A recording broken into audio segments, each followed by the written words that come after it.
আসসালামু আলাইকুম বন্ধুরা।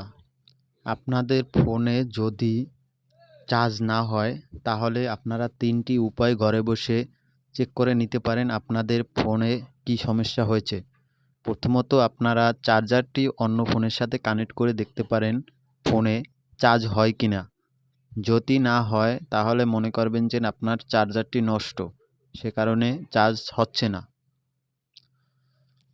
২ নাম্বার স্টেপ হচ্ছে আপনার ক্যাবেলের ভিতর দিয়ে অনেক সময় ভাঙ্গা থাকে, ভেঙে যায়। অনেকবার চার্জ দেওয়ার কারণে ক্যাবেলের ভিতরে ভেঙে যায়, ফেটে যায়। উপর থেকে দেখলে বোঝা যায় না। তাই অন্য একটি ক্যাবেল লাগিয়ে দেখতে পারেন আপনার ফোনে চার্জ হয় কিনা। ৩ নাম্বার স্টেপ হচ্ছে আপনার পিন সুন্দরভাবে পরিষ্কার করে দেখতে পারেন। অনেক সময় ময়লা আবর্জনা ধুলাবালু ভিতরে ঢুকে মরিচা পড়ে জং ধরে যায়। তাই টুথব্রাশ দিয়ে সুন্দরভাবে পরিষ্কার করে দেখতে পারেন আপনার ফোনে চার্জ হয় কিনা। যদি না হয় তাহলে আপনি মনে করবেন যে আপনার পিনে সমস্যা।